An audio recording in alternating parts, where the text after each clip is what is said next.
రాష్ట్ర సాధన ఉద్యమం నుండి మొదలుకుంటే నేటి వరకు కూడా ప్రజాసేవలో ప్రజల మధ్య ఉంటూ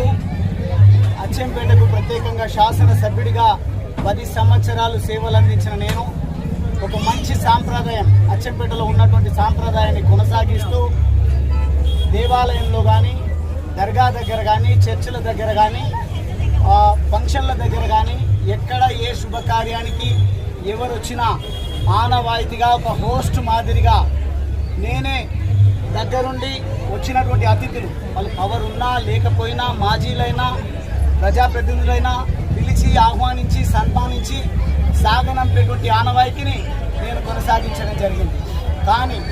మొన్న బంజారాల తీజు ఉత్సవం నుంచి మొదలుకుంటే నేటి వరకు కూడా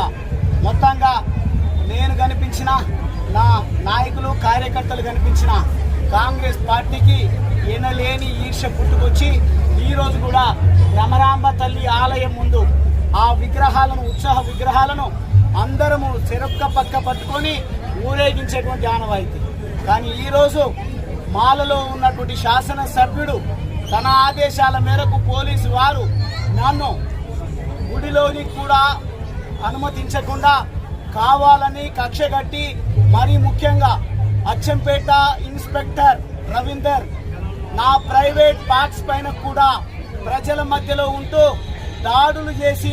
నన్ను ఇబ్బంది పెట్టేటువంటి ప్రయత్నం చేయడం జరిగింది. స్పృహ తప్పి పడిపోయే పరిస్థితి ఉన్నది. కానీ నా వెంబడి ఉన్నటువంటి నా నాయకులు